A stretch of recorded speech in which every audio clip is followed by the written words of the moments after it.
আসসালামু আলাইকুম প্রিয় দর্শক, অন্তর্বর্তীকালীন সরকারের প্রধান উপদেষ্টা ডক্টর মোহাম্মদ ইউনূস নির্বাচন কবে হতে পারে অথবা অন্তর্বর্তীকালীন সরকারের মেয়াদ কতদিন হতে পারে এ সংক্রান্ত কিছু প্রশ্নের জবাব দিয়েছেন। কোথায় দিয়েছেন? আন্তর্জাতিক সংবাদ সংস্থা এএফপিকে। এই তাদেরকে এই মন্তব্যটা করেছেন একটা ইন্টারভিউ।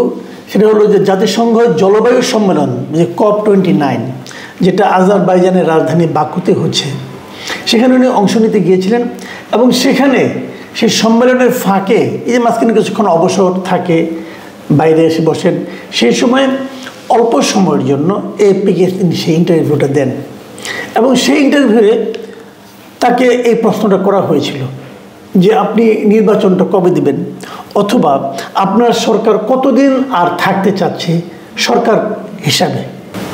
এবং একটা কথা খেয়াল করবেন, এএফপি এই প্রশ্নটা করলো কেন? এএফপি তো অন্য প্রশ্ন করতে পারত। কারণ একটাই, এই সমস্ত সংবাদ মাধ্যমগুলি হয় কি, সবচেয়ে যেটা আলোচিত প্রশ্ন, পাঠকরা যে প্রশ্নের উত্তরটা সবচেয়ে বেশি পেতে চায় তারা সেই প্রশ্নটাই করে। এখানেও এএফপি জানে যে সারা দুনিয়ার মানুষ যেমন এবং বাংলাদেশের মানুষও তেমনি যে প্রশ্নের উত্তরটা এই অন্তর্বর্তীকালীন সরকার অথবা সরকারের প্রধান ডক্টর ইউনূসের কাছ থেকে জানতে চান, সেই প্রশ্নটা হলো যে আপনি নির্বাচনটা কবে দিবেন অথবা আপনারা আর কতদিন থাকবেন অথবা উল্টো করে বললে আপনারা কবে যাবেন। এটাই এই মুহূর্তে সবচেয়ে আমার বিবেচনাতেও বার্নিং কোশ্চেন। জবাবে ডক্টর ইউনূস কি বলেছেন? ইউনূস মোট কথা যেটা বলেছেন, বটম লাইন, যে অন্তর্বর্তী সরকারের মেয়াদ যতটা সম্ভব ছোট হওয়া উচিত। উনি নিজেই বলছেন, এটা পৃথিবীর সবাই বলবে যে অন্তর্বর্তী অর্থটা কি ভাই? অন্তর্বর্তী অর্থ হলো একটা রাজনৈতিক সরকার ছিল আর একটা রাজনৈতিক সরকার আসবে, এই মাঝের যে সময়টুকু, এই সময়টুকু যারা সরকারে থাকবেন, যে সরকার থাকবেন, সেই সরকারটাই অন্তর্বর্তীকালীন সরকার। তো উনি সেই অন্তর্বর্তীকালীন সরকার হিসাবে আছেন, সরকারের প্রধান হিসেবে আছেন। এই সরকারের মূল দায়িত্বটা কি? আপনারা আবার ভাবুন একবার, এই সরকারের মূল দায়িত্বটা কি? আমরা শুরু থেকে বলছি, আমার বিবেচনায় এই সরকারের দায়িত্ব ছিল দুটো। প্রথমত দায়িত্ব হলো যে তারা একটা নির্বাচন দেবে, অবাধ, সুষ্ঠু এবং নিরপেক্ষ নির্বাচন, যে নির্বাচনের মাধ্যমে এদেশের মানুষ বেছে নিতে পারবে যে আগামী 5 বছরের জন্য তারা কোন সরকারটাকে চাইবে। সরকার কে হবে এটা বেছে নেওয়ার দায়িত্ব দেশের জনগণের। ঢাকা শহরের শিক্ষিত লোকের যেমন দায়িত্ব, তেমনি গ্রামের অজপাড়াগের একজন কৃষকের যেমন দায়িত্ব, তেমনি একজন বেকার যুবকের দায়িত্ব, তেমনি একজন রিক্সা চালকেরও দায়িত্ব। সবাই মিলে সিদ্ধান্ত নেবে তারা কাকে চায় পরবর্তী 5 বছরের জন্য সরকার হিসাবে।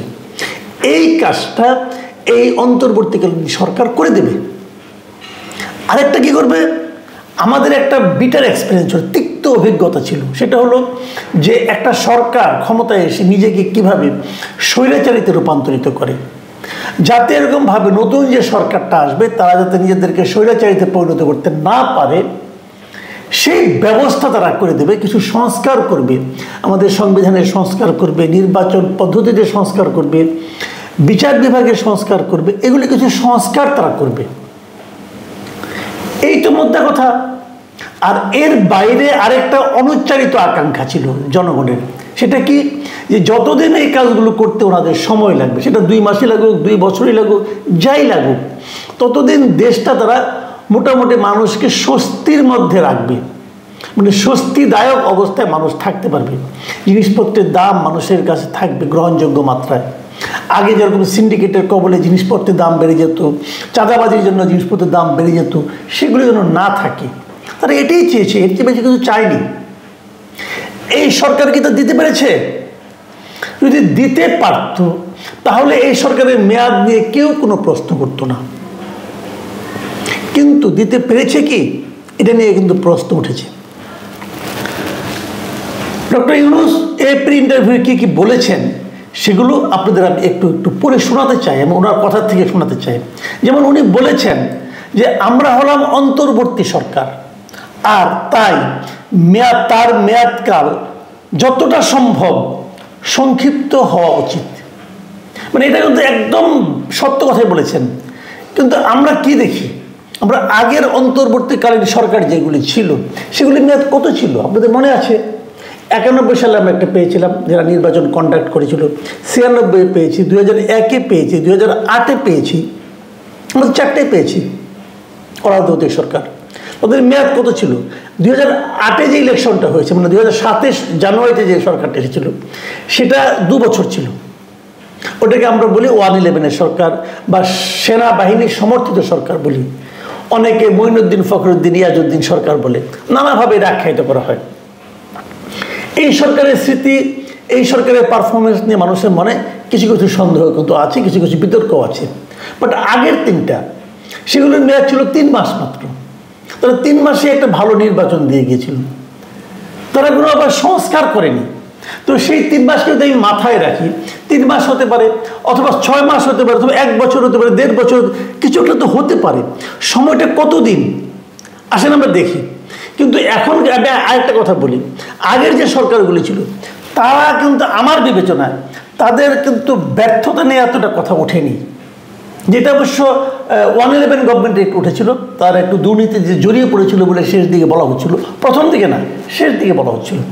তো এই সরকার সম্পর্কে কি বলা হচ্ছে, এরা কিন্তু এখন পর্যন্ত আমি যতটুকু শুনছি এদেরকে করাপ্ট অথবা দুর্নীতিবাজ কেউ বলছে না এখন পর্যন্ত।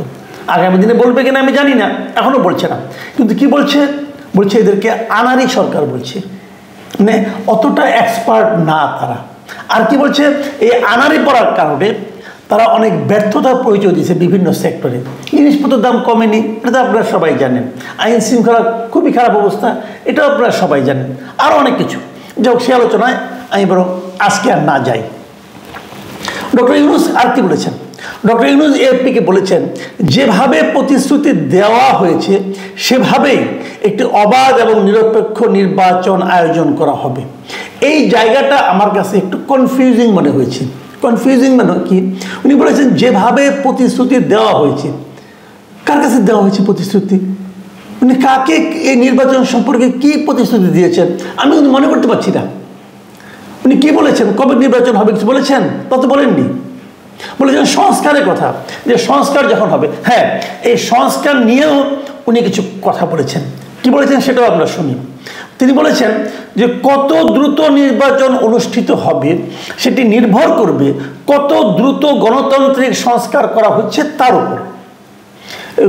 সবচেয়ে গুরুত্বপূর্ণ বক্তব্য হলো ওরা ইন্টারভিউ এই জায়গাটা, মানে নির্বাচনটা কত দ্রুত হবে সেটা নির্ভর করবে যে গণতান্ত্রিক সংস্কার যেটা হাতে নেওয়া হয়েছে সেটা কত দ্রুত শেষ হবে তার উপর।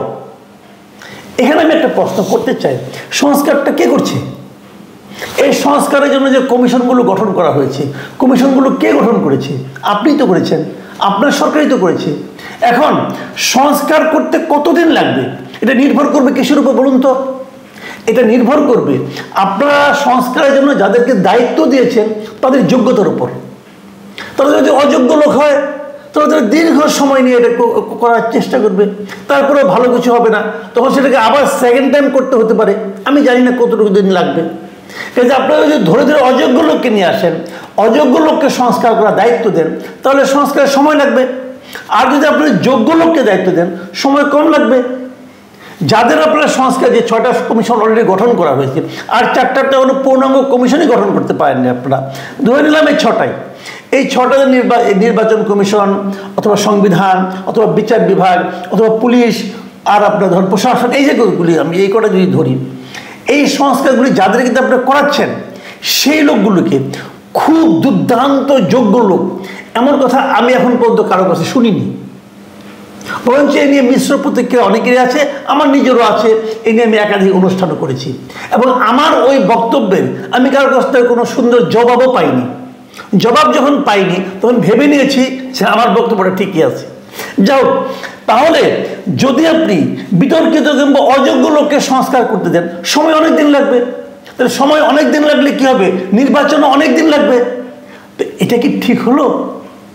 উনি সর্বশেষ যে কথাটা বলেছেন সেটা হলো যে উনি দ্রুততার সঙ্গে একটা মতৈক্য তৈরির আশা করছেন। মতৈক্যটা কার সঙ্গে হবে সেটাও কিন্তু ক্লিয়ার করেনি। মানে আমার কাছে সব মিলে মনে হলো একটা অনিশ্চয়তা, একটা অস্পষ্টতা কিন্তু রয়ে গেল। উনি কিন্তু বললেন না যে কবে নাগাদ নির্বাচন হতে হবে, উনার কাছে কিন্তু কেউ ডেট চায়নি। উনি বলতে পারতেন 6 মাস পরে নির্বাচন হবে, উনি বলতে পারতেন আমরা সংস্কার করতে আর 3 মাস লাগাবো, 3 মাসের মধ্যে সংস্কার শেষ করব, তারপরে 3 মাস আমরা এটা নিয়ে আলোচনা করব, 6 মাস, তারপর আমরা নির্বাচনের ডেট ঘোষণা করব, হয়ে গেল। কিন্তু ওনারা উনি এই ব্যাপারে কোনো স্পষ্ট করে কিছুই বলেননি। আপনাদের একটা কথা মাথায় রাখতে হবে, নির্বাচনের জন্য কিন্তু খালি আপনারা ডেট ঘোষণা করলে হবে না, রাজনৈতিক দলগুলোরও একটা প্রস্তুতির ব্যাপার আছে। সেই সময়টাকে আপনারা তাদেরকে দেবেন না? দেবেন। একটা কথা বলি ভাই, আমার ধারণা জানুয়ারির পর থেকে আগামী বছরের শুরু থেকে দেখবেন পরিস্থিতি পাল্টাতে শুরু করেছে। পাল্টানো মানে কি, আমি নিশ্চিত তখন রাজনৈতিক দলগুলোই অস্থির হয়ে যাবে। তারা নির্বাচনের জন্য সরকারের উপর চাপ প্রয়োগ করবে। কেন করবে জানেন? এই কারণে করবে, সরকারের জনপ্রিয়তা যত কমতে থাকবে সরকারের উপর নির্বাচনের জন্য চাপ তত বাড়তে থাকবে। এটুকু আমি বুঝি। এবং সরকার যে গতিতে অগ্রসর হচ্ছে, যে তৎপরতা, যে সাফল্যের সঙ্গে তারা কাজ করছে, আমার মনে হয় না আগামী দিনগুলোতে এই সরকারের জনপ্রিয়তা মাস পিপুলের কাছে, মানে সাধারণ জনগণের কাছে বাড়তে পারে। এরকম কোনো আশঙ্কা আমি দেখি না। যদি না বাড়ে তাহলে সরকার উপর চাপ বাড়বে। তাহলে কি এই সরকার এবং রাজনৈতিক দলগুলো মুখোমুখি অবস্থানে দাঁড়াবে? আমি জানি না কি হবে। আমি সরকারকে রিকোয়েস্ট করব, আপনারা আপনাদের যারা গোয়েন্দা বাহিনী আছে, বিভিন্ন ধরনের লোক আছে, আপনারা তাদের সঙ্গে আলাপ করুন, জিজ্ঞাসা করুন যে সাধারণ মানুষের পালসটা কি, সাধারণ মানুষের স্পন্দনটা কি, সাধারণ মানুষ এই সরকার সম্পর্কে কি ভাবছে, সাধারণ মানুষের কাছে এই সরকারের গ্রহণযোগ্যতা এই অগাস্টের ফার্স্ট উইকের চেয়ে বর্তমান সময়ে বেড়েছে না কমেছে? যদি কমে তাহলে আপনারা একভাবে সিদ্ধান্ত নেন যে দ্রুত কাজটা করতে হবে, আর যদি বাড়ে তাহলে ওয়েট করেন, আমার কোনো সমস্যা নেই। আমি খালি একটা অনুরোধ করব, ডক্টর ইউনূস একজন আন্তর্জাতিক খ্যাতিসম্পন্ন মানুষ, উনি যেন এই অন্তর্বর্তী সরকার থেকে যখন চলে যাবেন উনি যেন সম্মান নিয়ে যেতে পারেন, এই প্রত্যাশাটা আমি করি। প্রিয় দর্শক, এখন এই পর্যন্তই। আল্লাহ হাফেজ।